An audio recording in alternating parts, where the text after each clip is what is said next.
What up?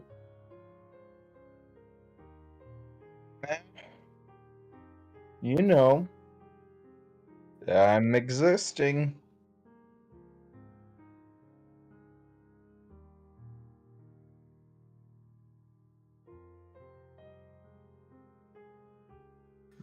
Hey, I do what I can.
Uh,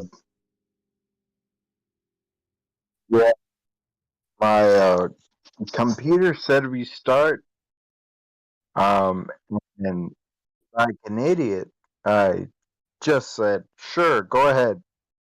Forgot that I was using my laptop.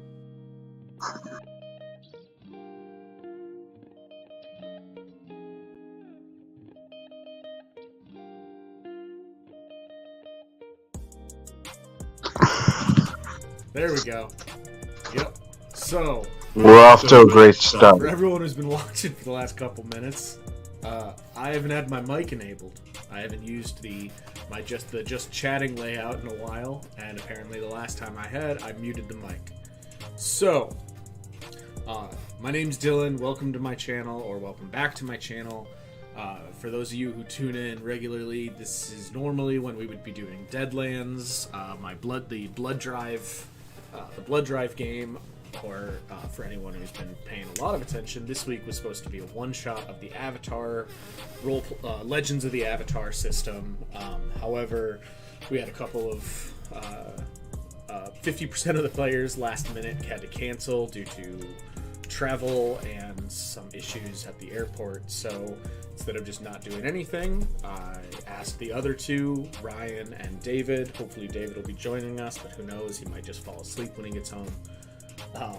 If they wanted to do Table Talk, which is just, this is episode 4 of my Table Talk. You can go back and see the first 3.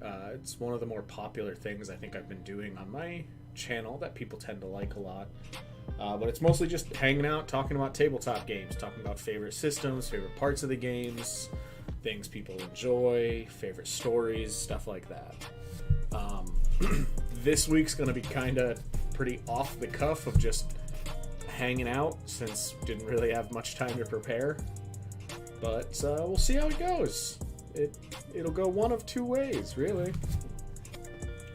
So, joining us this week for people who watch the Deadlands stream is Ryan, who plays Armin Hammer, the very out of place and unfortunate cook of the Deadlands group.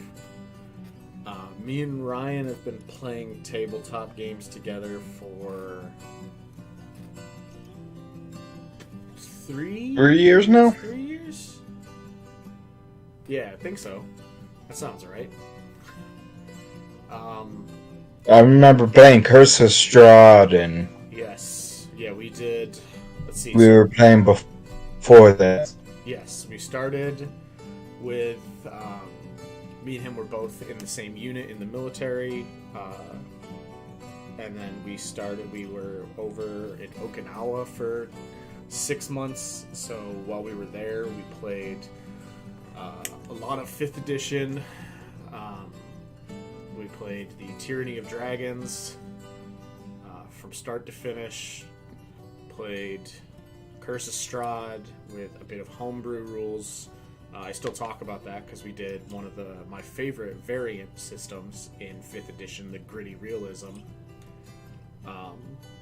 And you played one of the classes that hates that system the most. Then we did, from that, went into a homebrew.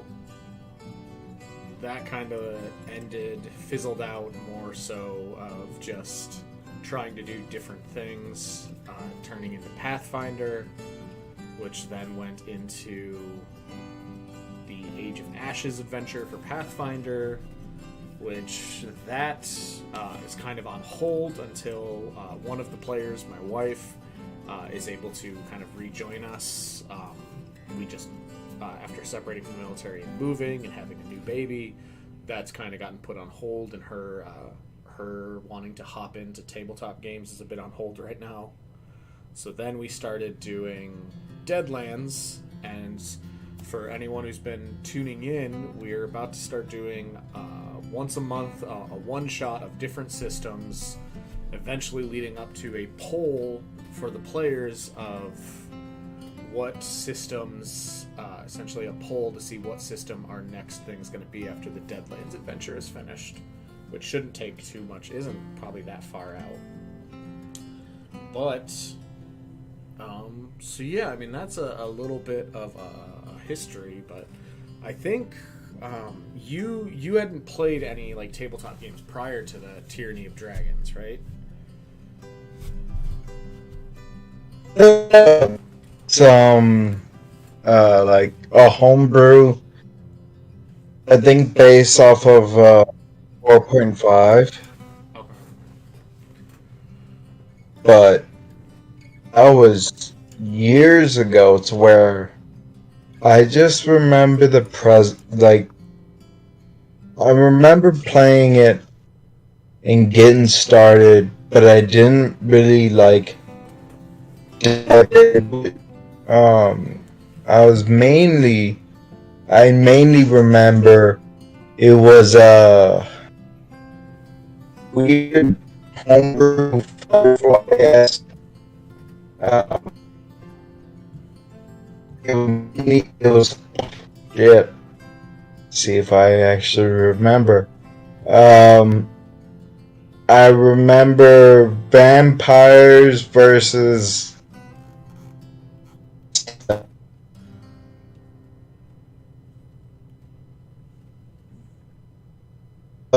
my first real interaction was Tyranny of Dragons, and just good old Acadius. Yes, your bard who made it the entire gambit of the. I think the entire group was all new players besides me running it, and you guys, I think, if I remember right, you and our friend Ian are the only ones whose characters made it from session 1 to the very end. I think you are the only two of the original party that made it.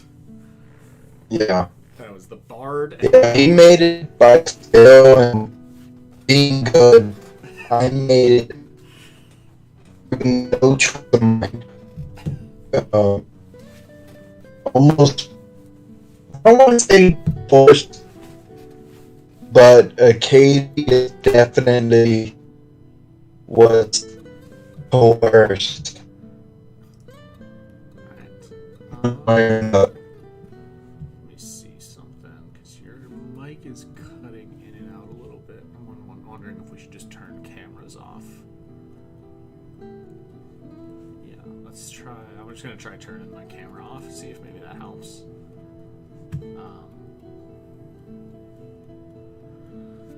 That probably does help. So yeah, it was your bard who was College of, for anyone familiar with 5e, your bard was College of Blades, I believe. Right? Swords, yes. And Yeah. you didn't, I don't think, ever used a bardic inspiration for anything other than doing flourishes to keep himself alive. Yep, defensive flourishes.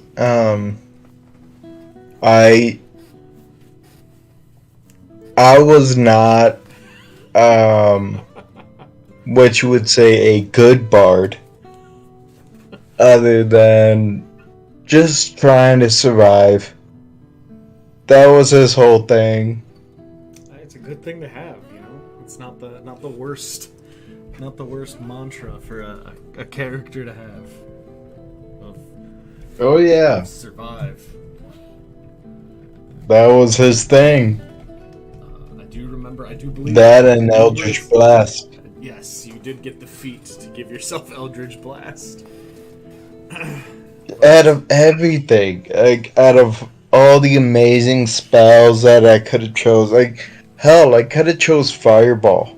Like that would have been smart. I don't think you could have. Like no, let's. Wasn't it the feat where I think you had to choose a cantrip for that feat though? It's like Warlock Initiate, I think is what it's called. Oh yeah. And I think so. Yeah. So, but I do think when you got a feat, you specifically chose Warlock instead of any of the others for Eldritch Blast. Yeah, and that's right, because I used my with Acadius, like with bards you can at 2 different levels you can get magical secrets. Like yeah, there it is.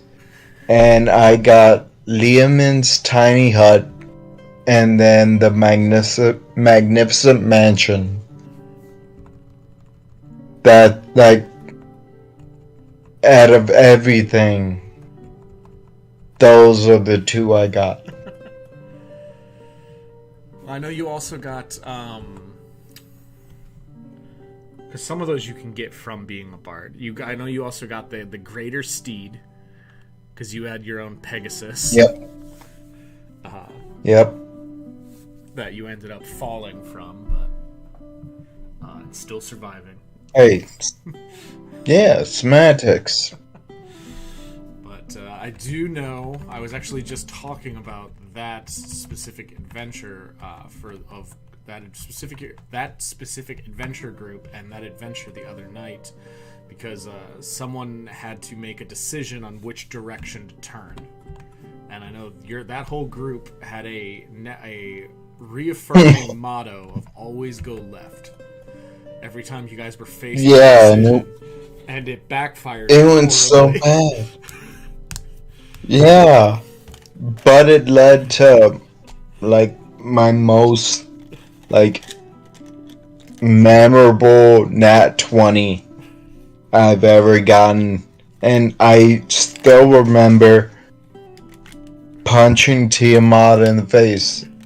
Yes, you did. You given with Bigby's hand. Yeah, given we failed miserably, I was still able to do that. Well, I mean, that was that was, especially for a group where it was all of your guys' like first time playing. That was a bit of one of the rougher things. Is that for anyone who's read any of the like D&D books, the pre-written books for 5th edition, any of them for Pathfinder, Starfinder, a lot of them include basically what happens if the players lose, and it kind of just gives a narrative example of what happens if the players lose and the big bad wins. And this group of this large group, I think it was what, 6 of you, yourself, Ian, Bryce, Taryn, Riley, and Mike. Yeah, 6 of you. Yeah, so this group. And then, well, it was 7, Yes. and then it went down to 6. Yeah. But. Because we even had Lance in there. Yes. But he was playing Trogdor. Yes, he was playing Trogdor. But yeah, your guys' first ever thing, and you guys ended up not, I wouldn't say spectacularly, like you guys put up a fight, but you guys did end up losing to Tiamat, largely coming from my point of view, due to always turning left. Because when you guys entered... If we would have turned right. Yes, it was when you guys entered the what's it called in the adventure? The is it the Well of Dragons? I believe that's what it's called. I don't know. Yeah, I think it's called the Well of Dragons. When you guys entered it, you kept all of your... Every time you were faced with a decision of which direction to turn, you chose left. And that led you into encountering Tiamat, or the ritual of summoning Tiamat, without ever doing any of the things. What is it? 1, 2, 3, 4, 5 things that you could have done to weaken Tiamat and weaken the summoning. It would have been smart. Tiamat's Temple, that's what it was called. Well, no, that was the actual temple. I think it was called the Well of Dragons. Yes, yeah. You took a left turn at every single point, so you only encountered, from where you entered, you only encountered 2 rooms before finding Tiamat, and those 2 rooms were a wizard's quarters, which were empty. Oh no, just 2 wizard's quarters that were both empty, because they were at the temple doing the summoning. And even then, though, you guys That's right. still came very close. You and Riley were the only 2 really focused on. Everyone else was kind of focused on. Some people were focused on attacking Tiamat through the summoning portal. Some people were focused on the guy the leader who had drawn your guys' attention. And you and Riley, who was playing a barbarian at that point because his monk had died, were focused on... Also, Gus was trying, but He's so slow. He was a dwarf. He was a dwarf on his feet. We did what we could. Yeah, no, you guys took out most of the... you started taking out the basically, like, the pillars of the summoning ritual of, like, these other cultists. And I remember, like, I was looking at it, because the leader of the cult was doing something to make it so he couldn't be hurt. But you and Riley, you and the barbarian, were, I think, 1 person away from stopping the ritual. Like 2 turns before it would be completed if you'd killed 1 more person. So that's when he dropped his invulnerable, his sphere of invulnerability, and did a Hail Mary to dominate person on the barbarian.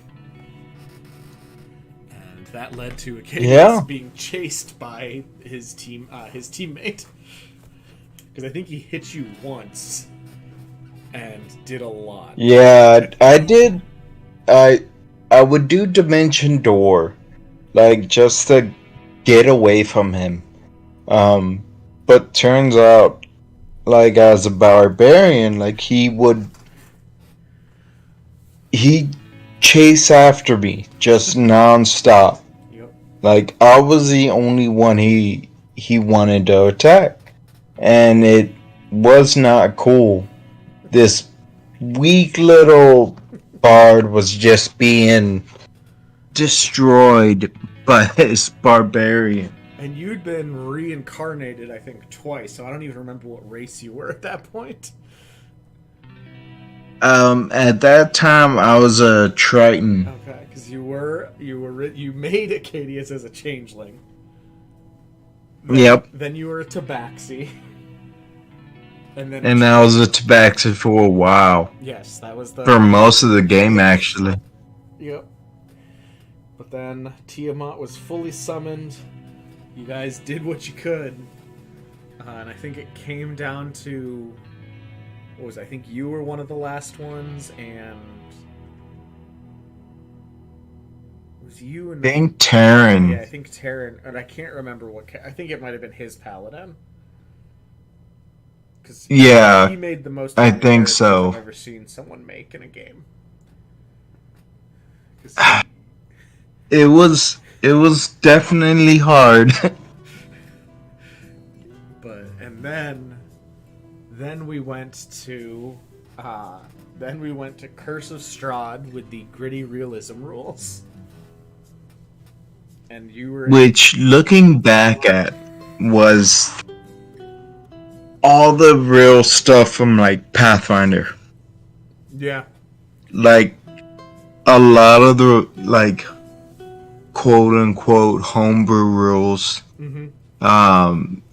Yeah, it was all Pathfinder stuff. Like, not that we went in with those changes, like, oh, we're gonna make this like Pathfinder. No, I hadn't even but read... it just... Yeah, I don't think I didn't even read it just turned at out. that time. It just, that's why when I think I got the core rulebook for Pathfinder, 2nd edition, I liked it so much, and that's why I switched.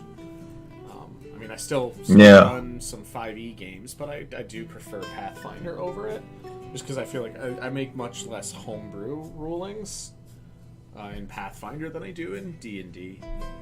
And I just like the agency that Pathfinder gives to the players for their character development. I know it can kind of bogs it down a little. I know that's one of like the biggest complaints is it like you can't level up in the middle of a session in Pathfinder.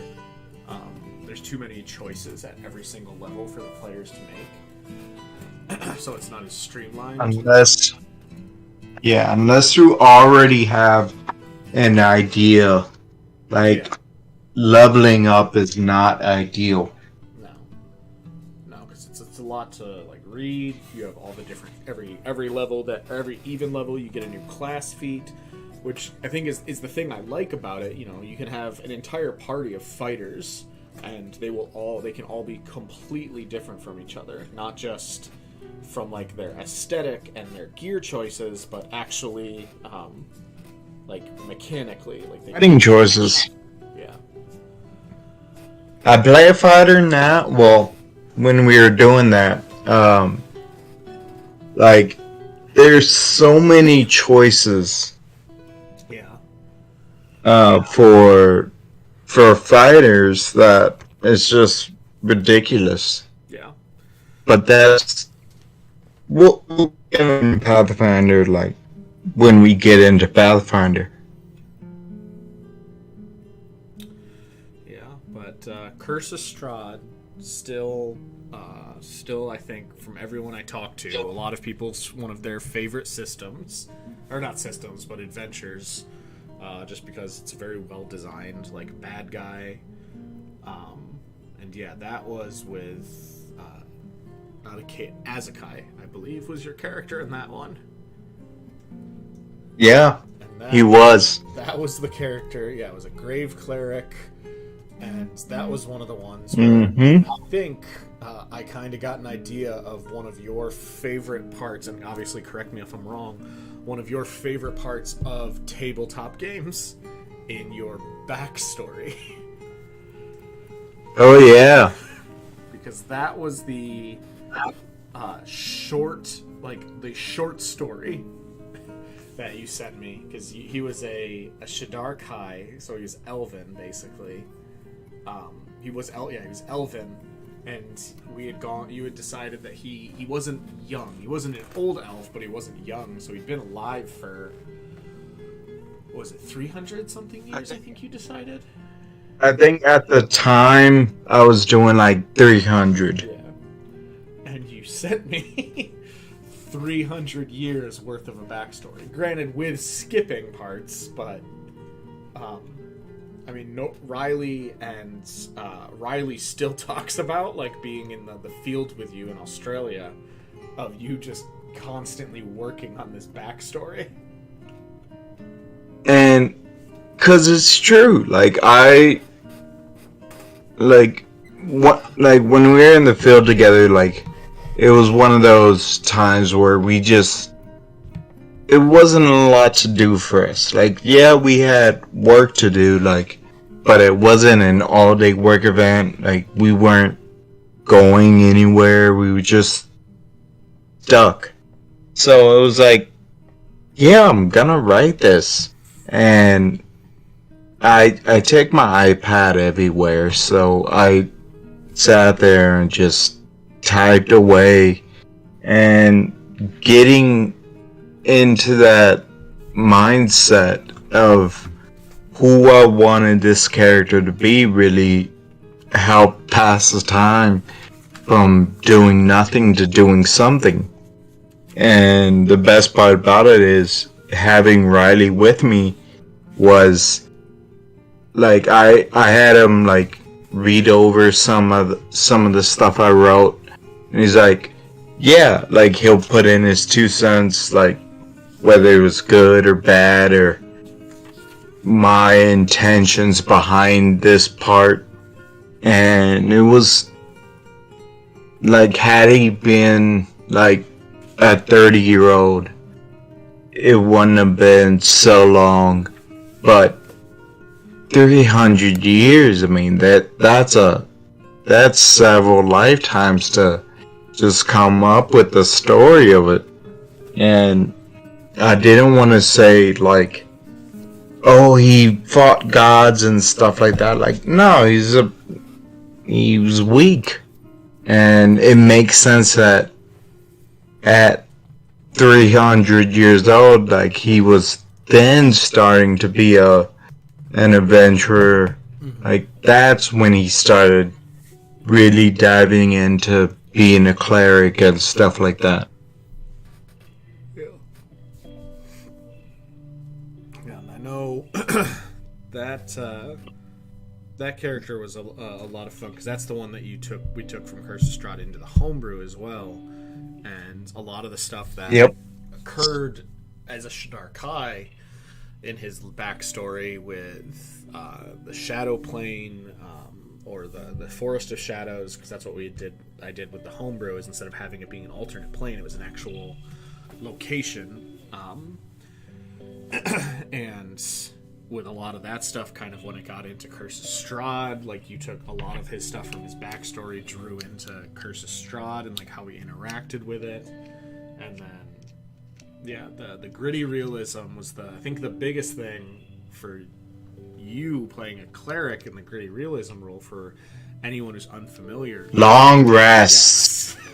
Yes. For anyone who's unfamiliar with the gritty realism rule from Dungeons and Dragons 5th edition, I believe it's in the Dungeon Master's Guide. I'd have to double check. It's either in the Dungeon Master's Guide or it's in one of 3 books off the top of my head. It's either in the Dungeon Master's Guide, Player Handbook, or Xanathar's Guide to Everything. Although I think it's in the Dungeon Master's Guide.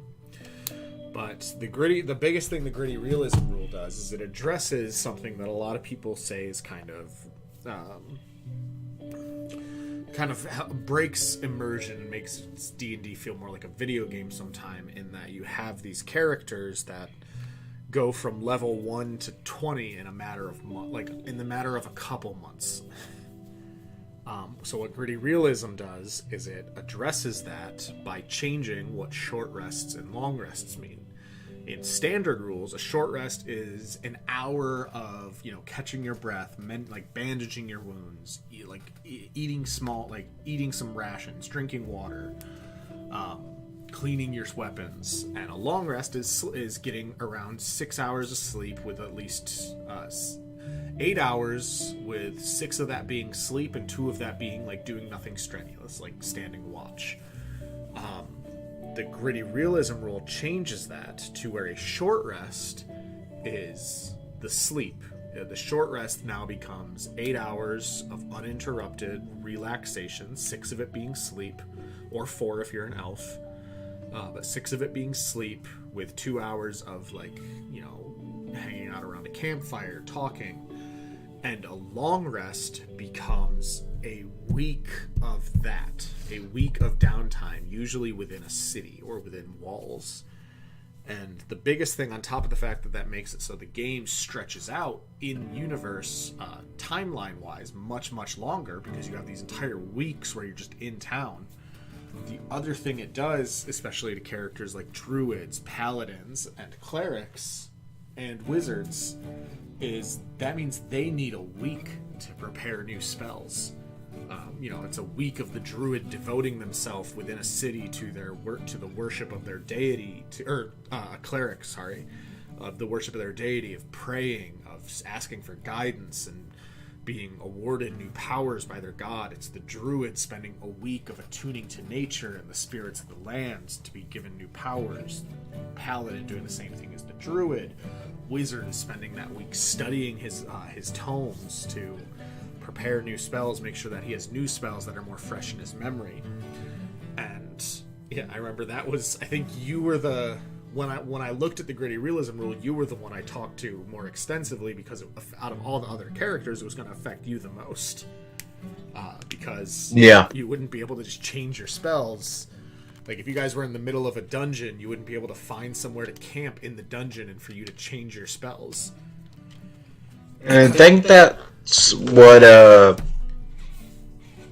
what was the main thing behind, like, you talking to me, was the fact that, hey, when you're in a dungeon, you're not gonna, like, really go to sleep and recover and rest and just be good to go the next day. Like, oh, here's my spells, like, zap, zap, zoop.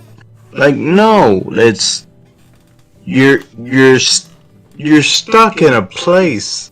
And there was, it did give me an opportunity to just, like, ration out my spell slots, and it gave me an opportunity to really think about, especially, like, because everyone thinks clerics are heal bots.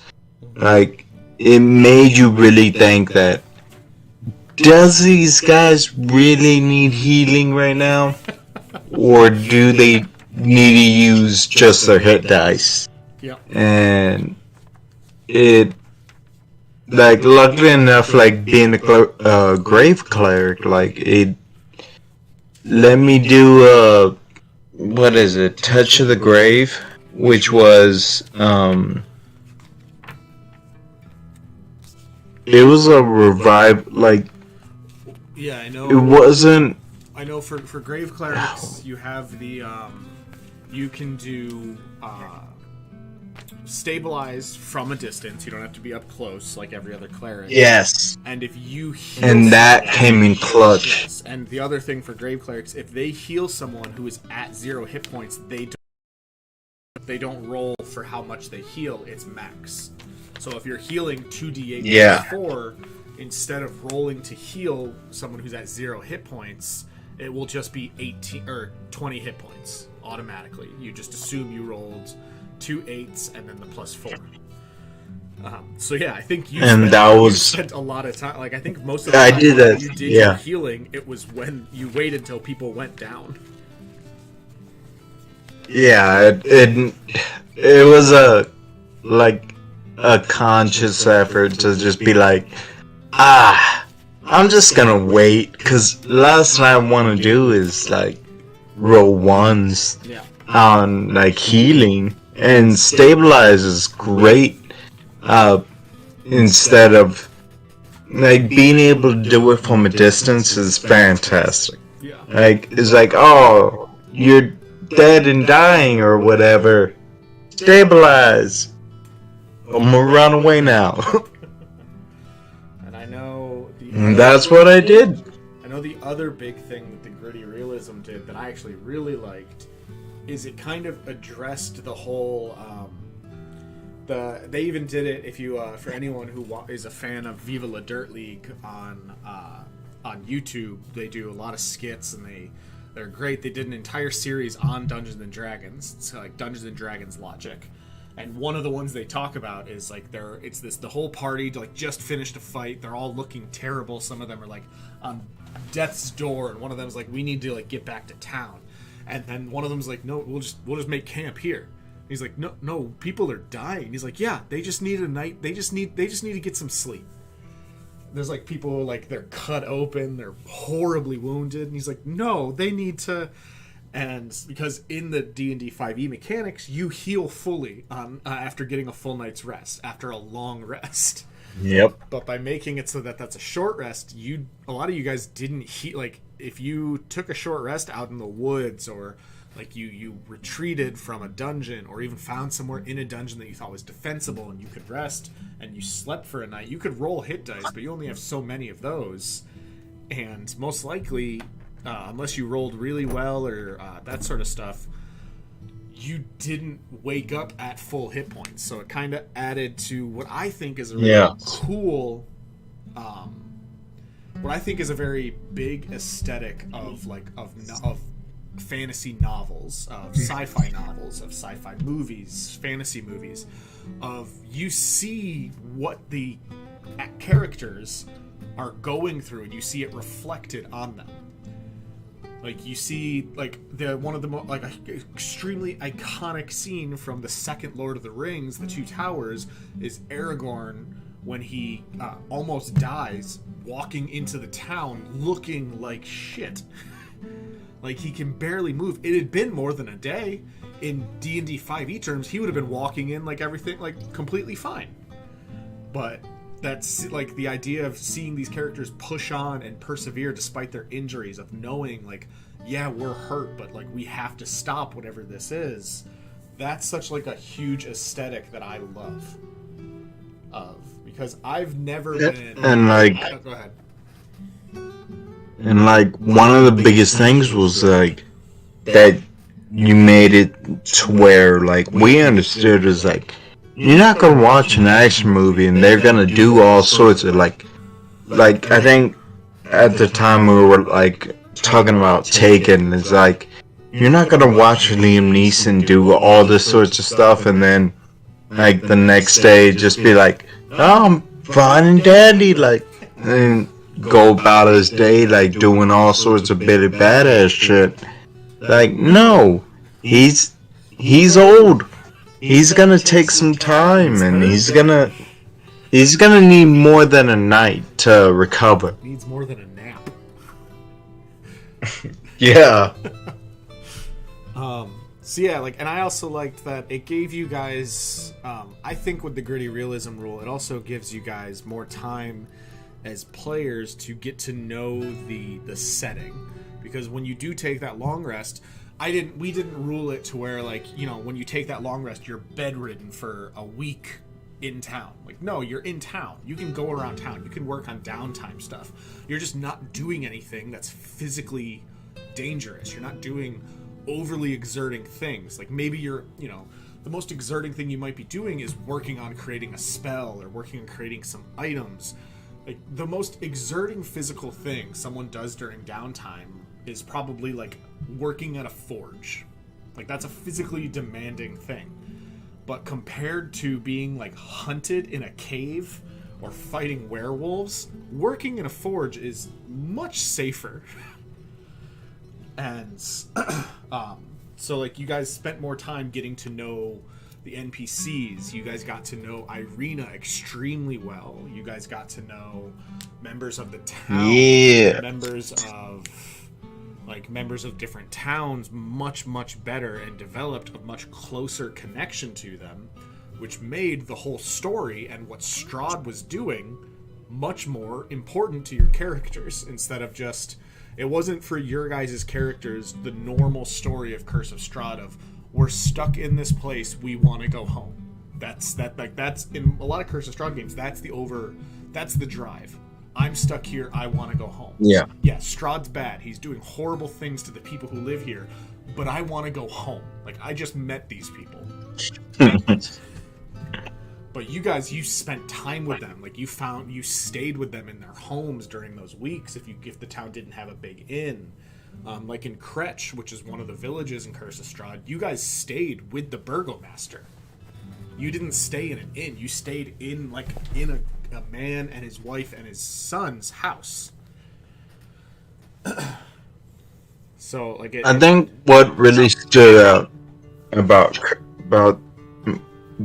my character and the Curse of Strahd thing is that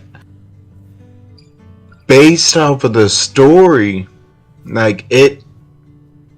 Riley was dead on. Like his character and also him as a person was like, this idea is stupid. Like this is a trap, and this was right in the beginning, and this was a first argument that we had between my character and everyone else, because he was all about like doing last rites, and like he really took to being a grave cleric.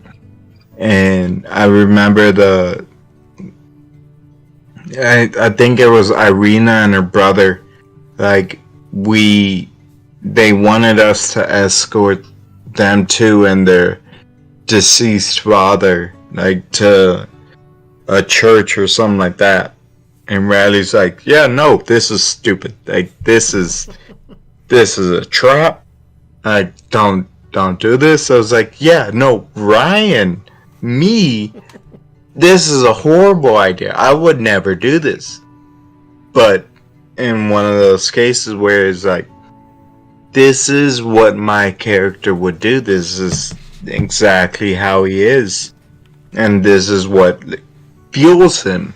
Yeah. And this matters. Like I think, yeah, I think the whole idea of building these relationships with the NPCs, like that's where it started. Like, and luckily enough for me, it was right in the beginning, and building that. Like, I'm gonna help out these siblings, and then it turns into me and Irina adopting some kids. Like, do you remember the, that wasn't in. That's not in the story. Yeah, you guys. Yeah, I think you adopted the kids from the windmill, I believe. The two kids that had been captured by the hags, and then you also found the kids because you guys did end up going to the well. YouTube, sorry, my YouTube just like kicked on.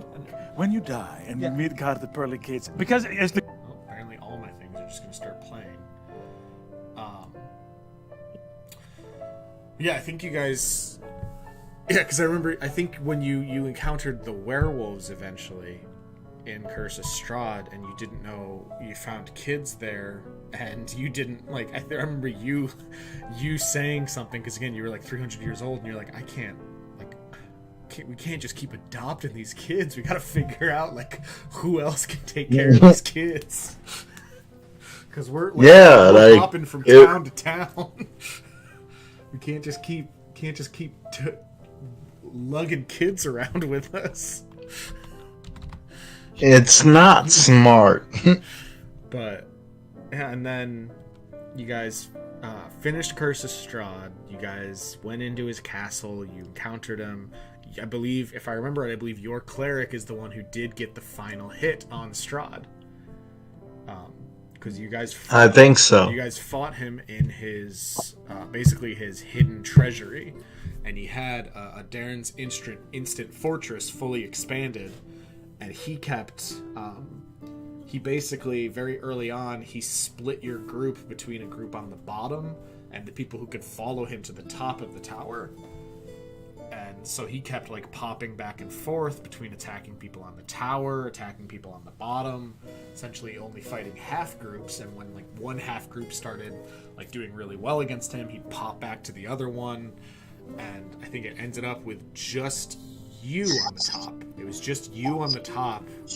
And I believe, if I remember correctly, because I can still see it very cinematically, if I remember right, he had grabbed you. I think he had grappled you with one of his legendary actions, and he was going to throw you off the tower. And Yep. And I had the thigh bone, or yes, yeah, you had whatever was a mace. Yeah, it's that. It acted like a mace. Yeah, it was a saint's. It's a saint's thigh bone from the Curse of Strahd book.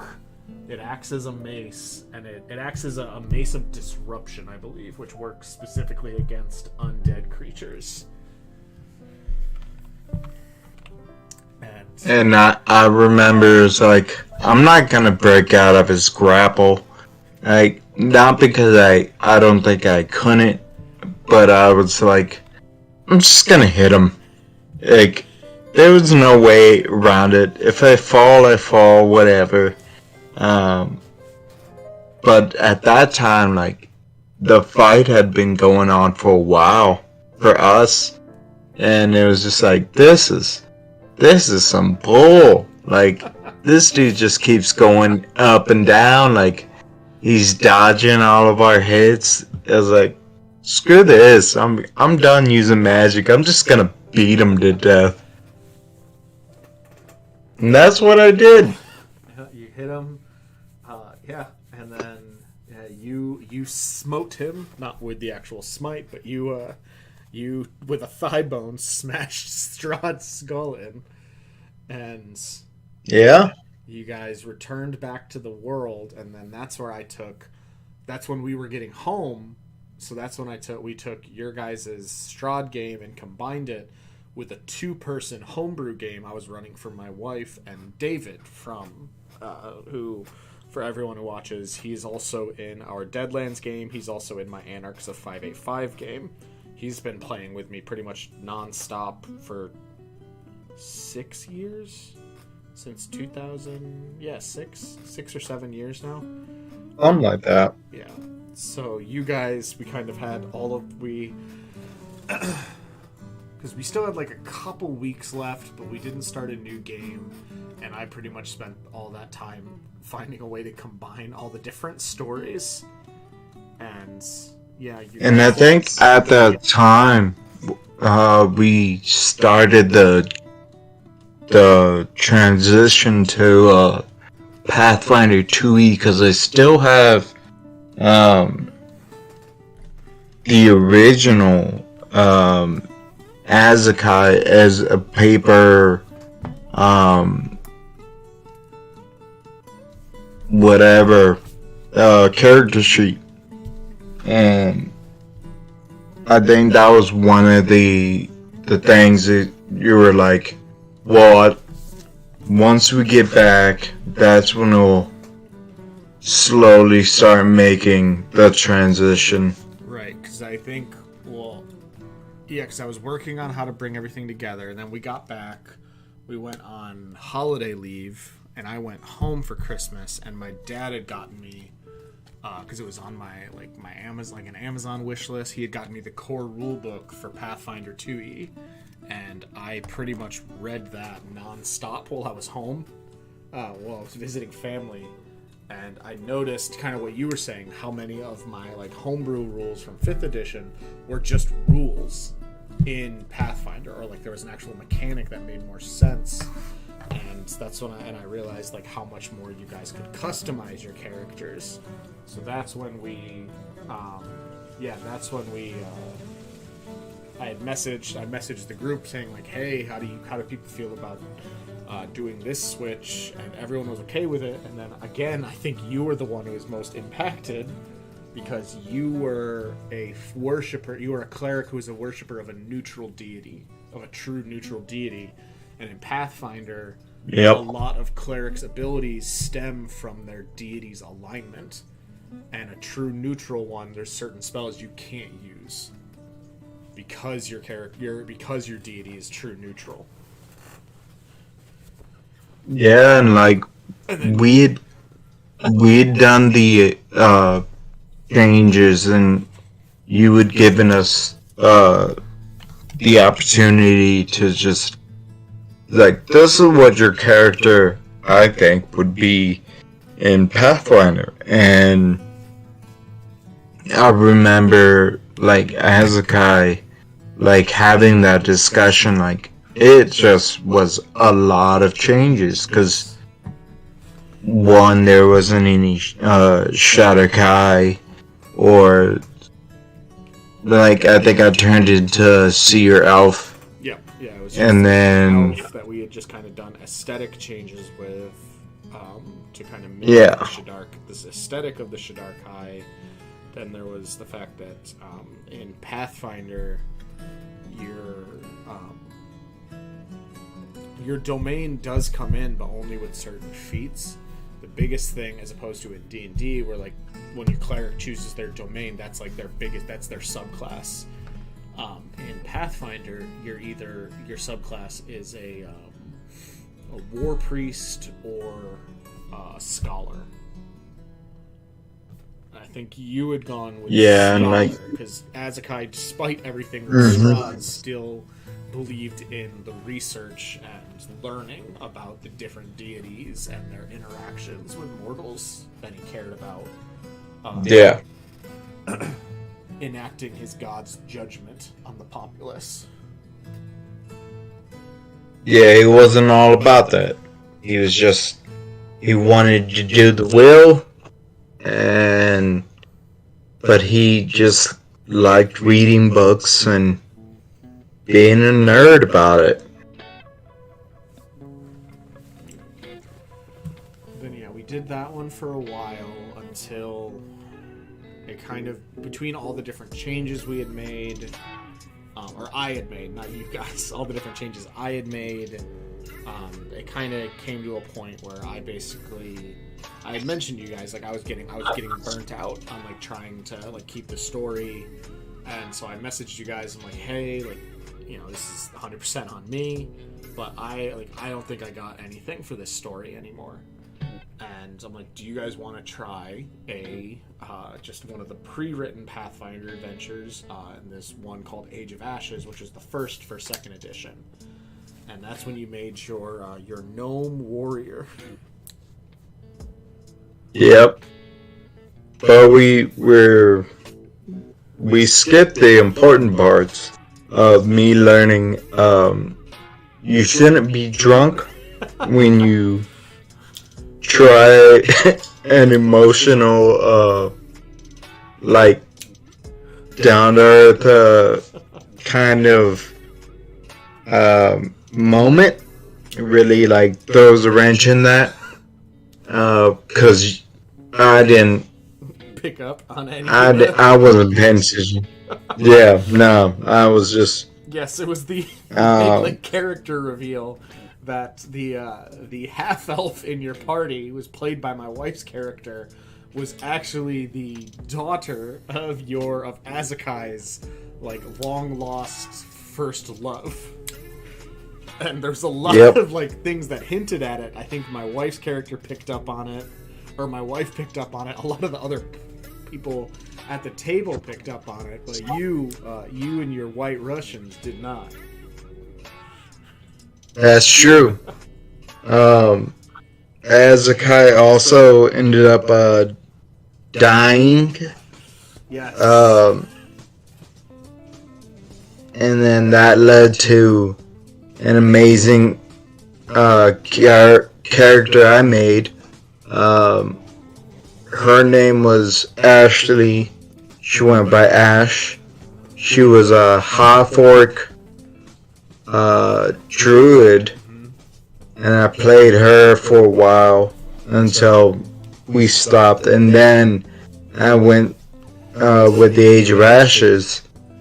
That's when I made my gnome fighter. Zapfod Beelzebub. because of course that's Milfin. Yes, Zaphod Beelzebub first name, Milfin last. Who is the younger brother of Poshment Milfin, played by David, the fighter and ranger brothers. Yeah, like that was great just because of the fact that I've never made a character who relied, like, especially making a backstory, who relied on someone else's input. Yeah. And also, like, the best part about both of our backstories is that I also didn't need it. Like, there was a good chunk of time when Zap was just by himself, so I had to come up with that. But there also was a portion of time when Zap was just a younger brother. Like, he wasn't the best younger brother, but he was a younger brother nonetheless. And getting our dates and ages right between both me and House, like, it was interesting, because I remember taking notes, like, I'm this age, that would make Posh this age, and then doing that for, like, big highlights, and it was a lot, but it was great. Yeah, I liked both of your guys' characters, especially because you two were the ones who, probably out of everyone there, spent, like, you were the players I had at that table who spent the most time on backstories. So having you guys kind of doing it together, and you were messaging to each other in Discord, and I was just in the messages, just kind of reading it. And then what you guys ended up doing that I liked so much was you sent me your guys' backstories, including the parts where it was essentially the same backstory, but from both of your characters' perspectives. And, like, with age and stuff, that was really, like, before the big thing, before what happened to Zap that changed who he was, like, reading that, like, Posh's point of view and Zap's point of view, and then after they were reunited, Zap's point of view was completely different than how he was when he was younger, and Posh's was different, and it was really cool to read, and for when you guys were running the characters together. Like, there's still things that both of our characters need to, like, air out. Yes, yeah. The game isn't over. I still have it in my foundry. That I still would very much want to finish, because you guys are, I think you're at the last chapter of book 4 out of 6, so it's not something I just want to throw away, because I know everyone really, really liked their characters in it. You guys have all had the same characters since the beginning, if I'm remembering correctly. You and Posh, Kingsley, who's Riley's wizard, who I don't think can die. I think it's impossible. Not because he's like immortal. I mean, he could be. But I think between all of us, and then him Riley playing the way he does, like, Kingsley's got it going on. He's a monster, as everyone in the group kept putting it. Yeah. He's an evocation wizard, so he specializes in, like, elemental magic, and I just liked that he made a wizard with the moniker of Kingsley the Average, and his character is just, whenever you guys get into combat, his character just kills everyone. I think my highlight is almost everyone else's highlight for Kingsley is just, he did an entire fight, like, battle from beginning initiative to the end, and beyond with like laying down. His bedroll. Like, Yeah, he had. yeah, like not because he had malaria, so he didn't. Exactly. He didn't want to get up. You guys got attacked in like. And he was like, yeah. I think he did magic missile. He did. Yeah, he Riley looking at like the mechanics of what prone does, of the disadvantage on like your attack rolls. He's like, well, I'm just not gonna. All my spells are gonna be. I'm just gonna do saving throw spells, and so like he didn't suffer like the single negative effect of being prone. He just did saving throw and magic missile, which can't miss. Yep. As Riley likes to put it, it just hits. But It just sits. he didn't get out of his. He was in his bedroll the entire ambush in this hostile rainforest jungle with a fever. He was just in his bedroll the whole time, sick, just killing people. Cause it was you two, Kingsley. Carolyn made her, Carolyn's dwarf cleric, and then Taryn when he joined us in book 2. Yeah, so yeah, you guys have all had the same characters the whole time. You haven't lost anyone. And so I definitely want to finish it. And at some point we'll have to. We just got to figure out when and all that. But and then that led into Deadlands with Arm and Hammer, all of you guys just making hooligan characters because we basically said like, hey, we're gonna put a pin in Age of Ashes. We'll play Deadlands for a little bit while we work on some other stuff that we can play. So you guys all just made hooligan characters, and once again, even though a couple of the characters have been lost, your cook, who's completely out of place in this whole thing, is still around and almost at this point seen as like a leader in the cattle crew. I don't think he likes that. No, I'm just Like, I think he just wants. He needs someone to like take charge, and it sure as hell ain't gonna be him. It shouldn't be him. But so far, that's who it's rusted on. Because the rest of the during all the times where like you've gotten to describe like a downtime or like your interactions with NPCs, it's mostly been as Armin either being like someone who offers counsel or like someone who mediates disputes, and then you went into even going so far as to add like the blessed background to where now he is almost seen as like the priest in the crew.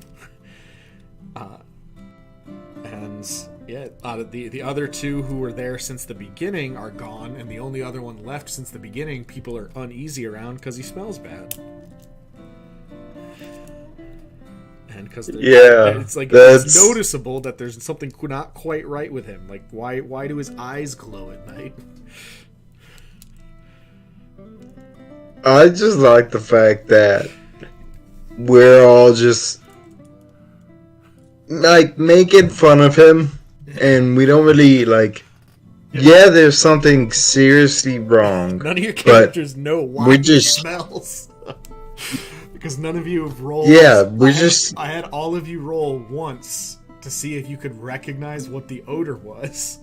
None of you rolled high enough, so you all are just like, yeah, no, he smells. I don't know what, like, the smell. I can't place the smell. He just smells bad. Yep. He's just one smelly dude. Okay, and now I think Johnson's character is the only one. I mean, technically Hugh doesn't have magic. He has something else that he can do, but I think Taryn's Marshall is the only like just person in your party. Because you and Bartholomew, Riley's character, both have magic. Of different sorts, and I know I'm excited for when we do Deadlands again, because this last one was, I think, the first time you did some of your magic that was noticeable, like where it wasn't just you praying quietly. Yep. Like you literally erected a barrier around people.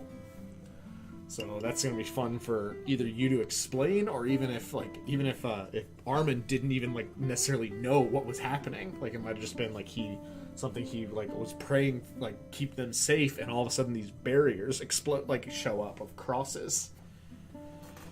Yeah, First, you got to because like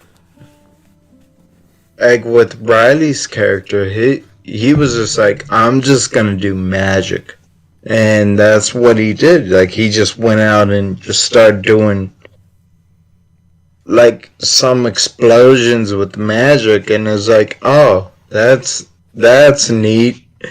I'm just gonna waddle over here and then waddle over there. Like there was no rhyme or reason behind his powers. But Riley took care of everything with his explosions.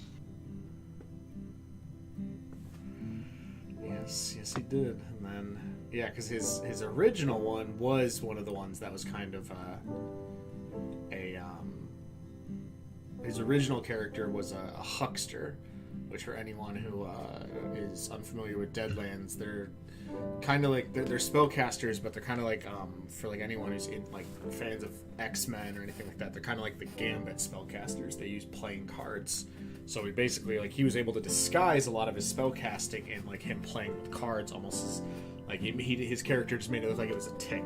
Like whenever he got nervous, like he'd play with cards. But this new one doesn't hide what he's doing. Like he doesn't think he knows that it's different, but he was essentially he's been around other people that can do it, so he doesn't hide it. And Yeah, he's just magic, just everywhere. Well, let's see. We're pretty much at the end of how long I usually do these for, so we're gonna wrap it up with the same thing I've asked everyone at the end of these. I know we've talked about a lot of different stories, but let's, if you you give me one of your most memorable stories for any tabletop games, whether that be one of the ones we kind of talked about, going more in detail with it, or one of the ones we didn't talk about from one of these games. Doesn't even have to be one necessarily related to your character, as much as just something that, like, whenever you think about tabletop games, that one story usually pops into your head. I have two. Okay. And one is I made a half orc monk. His name was Akis. And we're doing a one shot of just, what was it, Tomb of Annihilation? The Tomb of Horrors. Yeah, it was the modified Tomb of Horrors. Tomb of Horrors for 5th edition that came out in, I forget which one of the books it got added in, but yes. Yeah, I remember that because we were in Okinawa and it started off as one shot.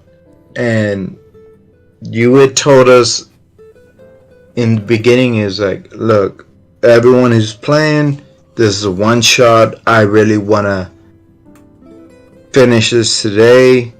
There's a reason it's called a one shot. And like, I don't want to say we took it lightly, but we did.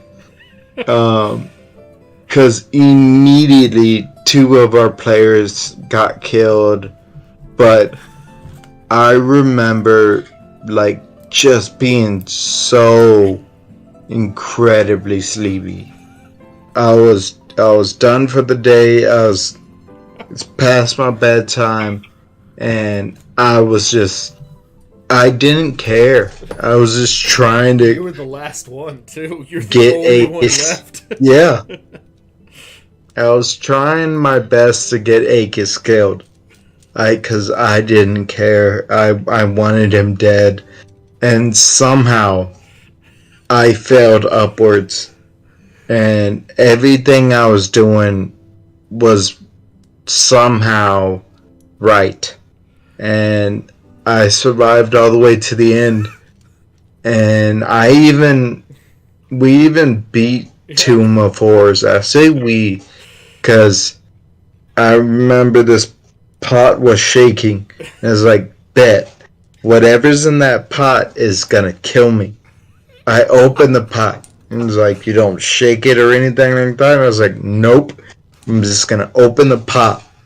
And next thing I know is like, alright, it's a genie who comes out. And he gives you 3 wishes. It's like, no, that doesn't work. He's like, yeah, you would have had to pick a fight with him, like if you shook it, if he shook it or something like that. I was like, oh god, I just want to go to bed. And so that turned into me bringing back the only person who was sober, Taryn, and me and him. Nope, he died at the last. Yep. What is he? A demi? Yeah, it was a demi-lich. Yeah. I spent the entire time just jumping up and hitting him with the stick. And the demi-lich was focused on him, on Terran's character, because he had magic. Chad. And I was like, yeah. You named him something dumb. Stupid name. But that's one of my memories. And then the second one was we're in Australia. And I have like 2 or 3 pictures of it. We all decided that we were going to play. And this was Tyranny of Dragons. So it was 6 of us. And we all went to another building, and none of us had like our minis, like a playing mat or anything. So we just used anything that we could find in this office. And I remember we used like one of the 5-gallon Gatorade jugs, like some pencils, medical supplies, or something dumb. And we did an entire boss fight. I think we were going against like a white dragon. It was I can actually tell you the name. I have the Tyranny to Rise of Tiamat book right in front of me. Sea of Moving Ice. Page. Is it page 31?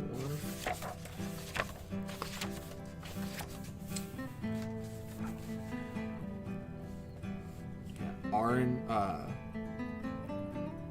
Arunthor, or I think that's his name. Yeah. Arunthor, I don't know, it's a dragon name, so it's a pain to pronounce. But yeah, you guys fought. Yeah, it was the fight against him in his lair in the frozen north. It was actually August 28th, 2019. Oh yeah. You still got pictures of it. Yeah, and it has a date, and we used a pin, the 5-gallon Gatorade jug, your wormwood box. Oh yeah, because I brought some of my stuff. Yeah, and like just a bunch of weirdness. And the best part about it is we were all doing D&D Beyond, like on our phones, and I had my iPad, and like it was majority theater of the mind, and except for like almost like we had minis and stuff like that, it was super weird. It was like half and half, but it was that memory stands out because it was just a bunch of guys playing D&D and just not worrying about the expensive part of the hobby, like dice and minis and painting figurines and stuff like that. It was just a bunch of friends playing a game and not worrying about that, and just us telling it like a story. Yeah. And it was that part always stands out because it's like we were able to play this game that we all had fun playing, just with nothing. Yeah. And it was great. I like a moment's notice too, because I think we had because I remember we hadn't been playing the whole time in Australia because our schedule, like, we were all super busy the whole time we were there, and then that was like towards the and we were all on different schedules and stuff. That was when we were getting ready to leave, so like everything was kind of winding down, and we were all just, I think we were just like, we'd gotten dinner or something, and then we were all just talking, and we decided to just go invade this office and just play out one of the boss fight that you guys had gotten to and we had stopped at when we left. So yeah, no, that was a lot of fun. But all right, well, we're at the a little over the hour and a half mark. Thank you for hanging out and talking about nerdy stuff with me. Yeah, man. So what I do. Thank you, everyone who watches this, and I will see you guys back for Deadlands next week. Hopefully, assuming everyone's schedules work out. If not, I will be on this channel. I think the next thing coming up is Wednesday of Kindred of the Genesee. So, thank you, everyone. Thank you, Ryan. And I will talk to everyone and see everyone soon, hopefully. Bye. I'm going to bed.